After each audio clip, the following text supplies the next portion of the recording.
one of my novels today, In Search of a Groom, is written by me, In Search of a Groom, by Wumi Zwagi. And I write Christian novels, I romance novels that teaches, about real life issues with biblical principles and strong, you know, um, strong faith related themes. Also, they are African characters. I feature African characters with settings in not only Nigeria now. I've had to write books, about 2 books with settings in Ghana. So I'll just start with In Search of a Groom. Now, I want to say this, that this is a sequel to In Search of a Bride, but I'll be starting with this one today. So I read chapter 1. Deji, stay out of my business. Tayo screamed at her brother, hammering the table furiously with her fist.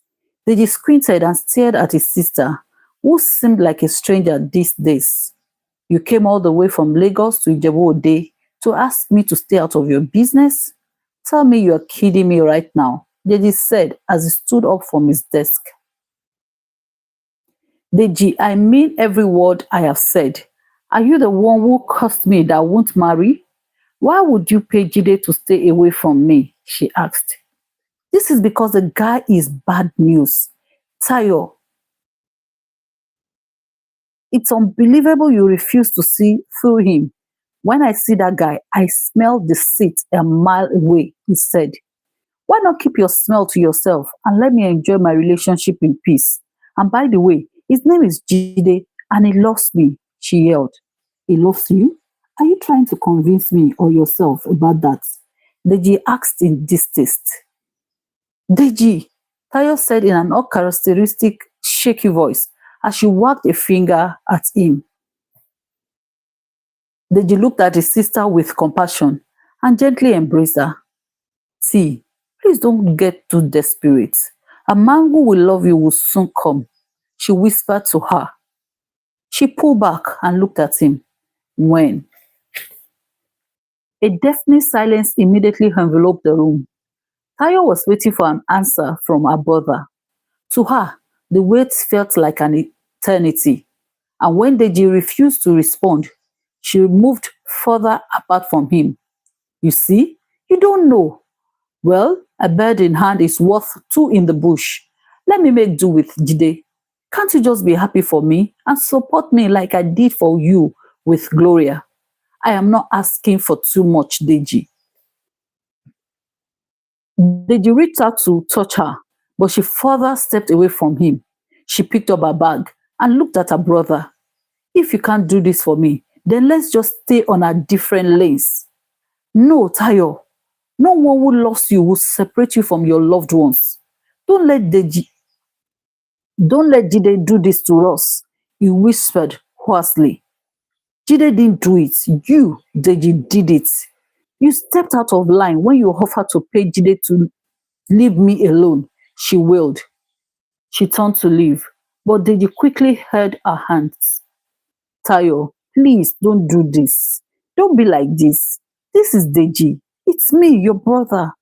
Okay, I am ready to accept Jide as your fiancé, but I don't want this bad blood between us, he said fiercely. Well, that's too late. Jide said we can't trust you in our relationship, she said as she tried to pull her hand out of his. You said what? That two-faced, conniving liar and cheat. Deji snapped as he released her hand and ran it through his ear. You can see that he's right. Why would you call him names? Bye, Deji, she said as she looked disdainfully at her brother and opened the door. No, Tayo, wait, Deji entreated. He ran after her and tried to stop her from getting into the car. She angrily pushed him away, climbed into the passenger side of her car, and instructed her driver to zoom off. Okay, let's continue. Now, it says, nonsense. Tayo fumed as she entered her room after her trip to Ijebu Ode to see her brother. He wants to be the only one married. Why I become the old Charlotte right? It won't happen. Tayo continued her lone tirade undressed, and headed towards the bathroom. Her phone rang as she submerged herself under the water in the bathtub. She graciously rose up to check who the caller was, and as she suspected, so it was. She knew Deji would not let her be. I will just leave him to I will just leave you to stew in your own juice. Nonsense, she hissed. She dressed up, picked up her laptop, and sat at the table in the room. Several minutes later, Taya had not done anything on the laptop she opened. Instead, her hands were wet with tears that were falling from her eyes. Deji had been the ideal big brother, and even in her 33 years of living, they had never had an argument as bad as this. She wanted her old brother back, the one who had always believed in her, stood by her, fought for her, and supported her. She didn't want this new Deji, who only wished to control her life. She had started having boyfriends from secondary school. She had been lost without She had been lost because there was no mother to hold her hand and lead her through. Their father was the best, but he didn't realize how much she needed to be loved.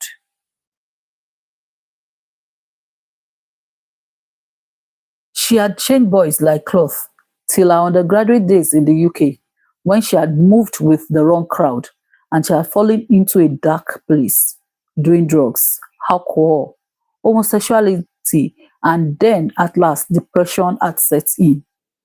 This had led her to attempt suicide. She would have died that night if not for Martha. Martha was her roommate. She was a believer and had tried severally to share the word of God with her, but she had only wanted to be loved. Little did she know that no love could equate that of Jesus.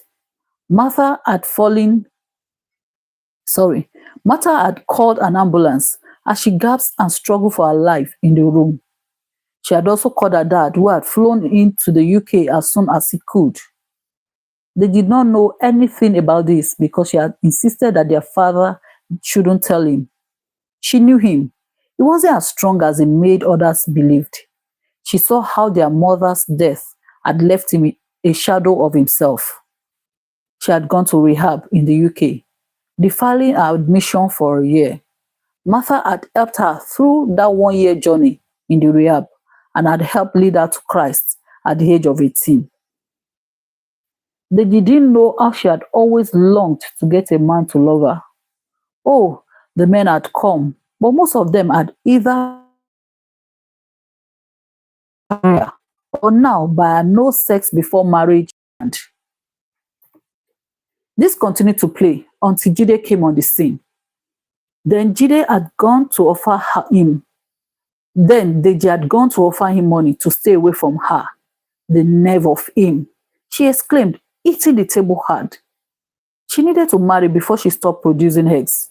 She wanted children too. She could not stop crying as she ruminated about God. I just want to be loved.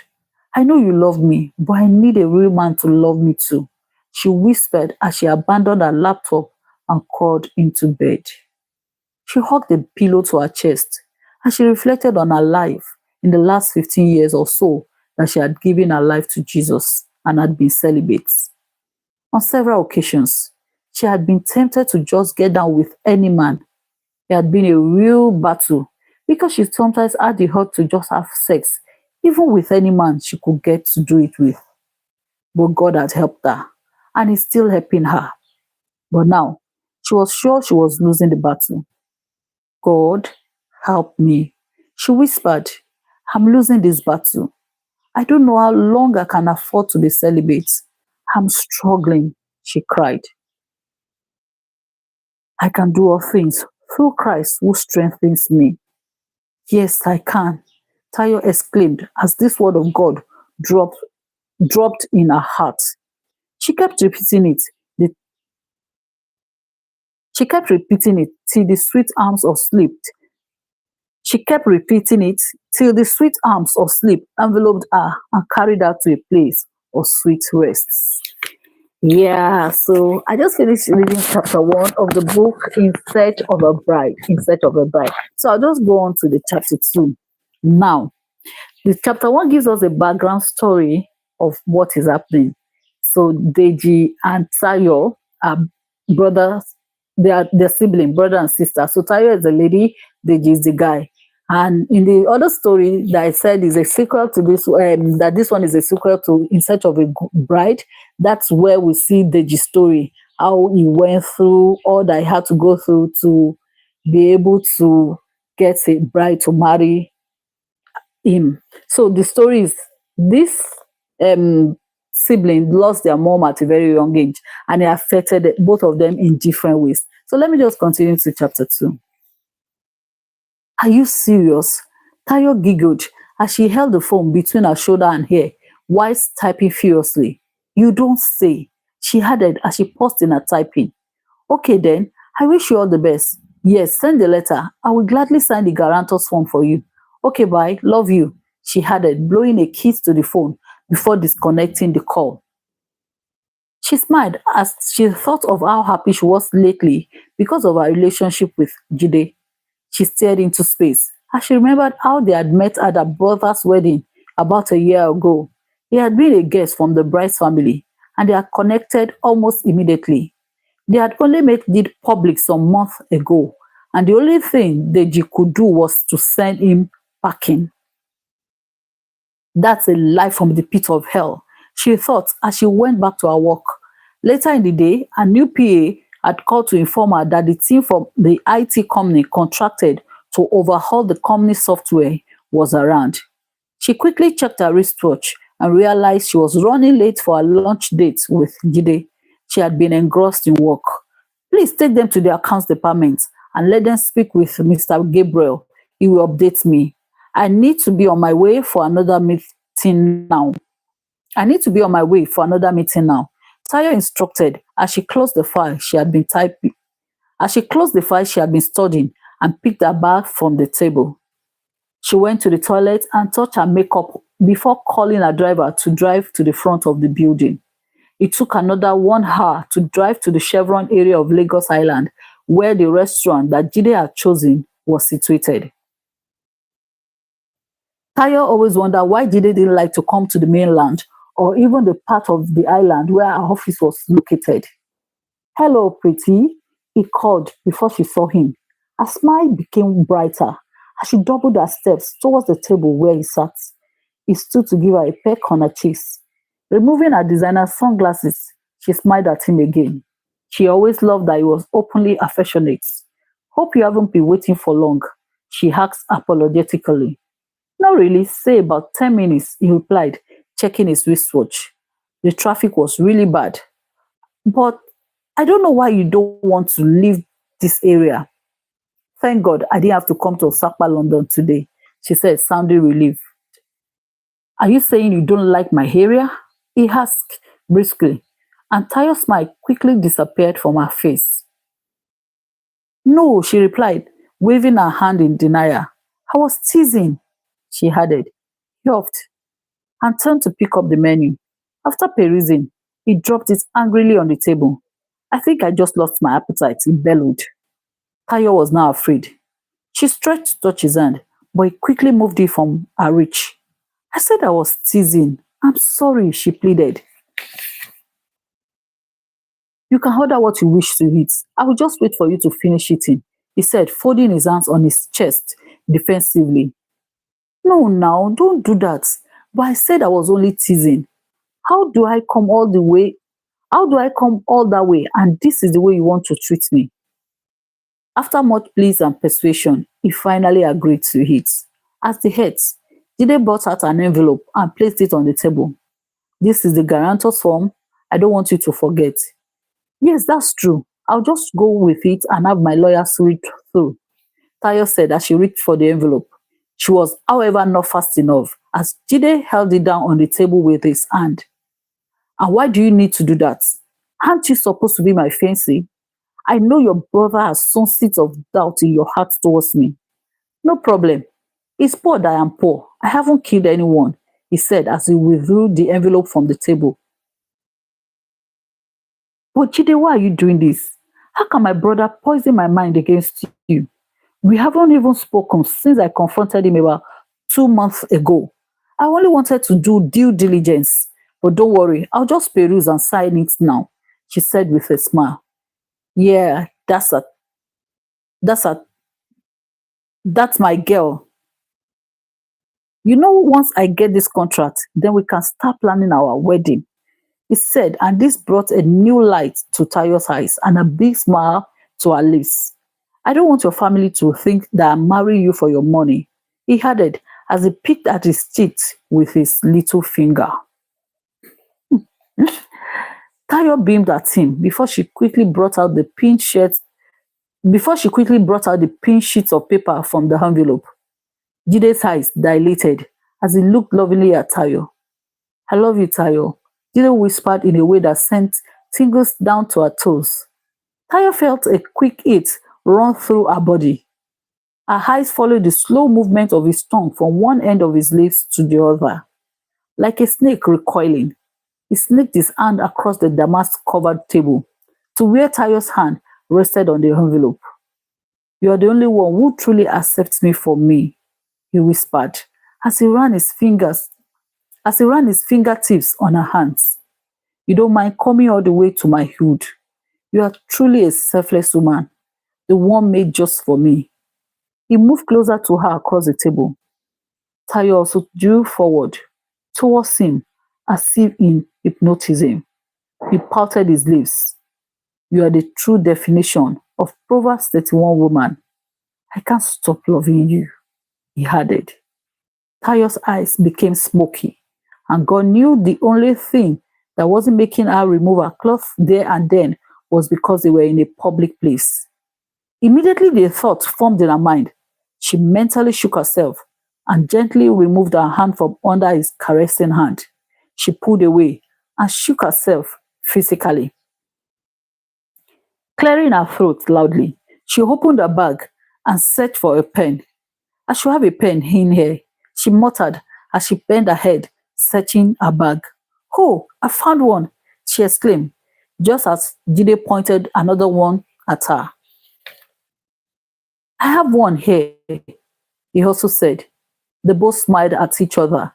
As she picked up the sheet of paper, her phone beeped. She quickly picked it. It was a Bible. She quickly picked the phone. It was a Bible reading plan reminder. The word for the day was displayed boldly on the screen. Word for the day. There is a way which seemeth right unto a man, but the end thereof is the ways of death. Proverbs 14:12. Excuse me. Tayo quickly locked the phone and put it back in her bag, shaking off the uneasy feeling that came with the Bible quote. So, Jide, tell me more about these contracts, Tayo said as she scanned through the papers. Jide rambled about the contract being for supply of diesel to a multinational and how they requested that he must have a shorty. Tayo quickly scanned through the form and nothing seemed unusual. She handed over the signed papers to Jide with a smile. She had to excuse herself soon as she had to meet up with some potential clients. They hugged just before Jide opened her car door in perfect chivalry. Please keep me posted on how the contract goes, she called before he shut the door. He nodded and waved as the driver drove off. Okay, so that's the end of the chapter 2. Now we've seen a little about who Jide is, and I'm sure we can form some impression about the kind of guy he is. All right, so that's the end. I come to the end of the reading for today. The next time I'm coming, I'll be reading the chapter 3 and chapter 4. Thank you for staying with me. Thank you. God bless you. Bye.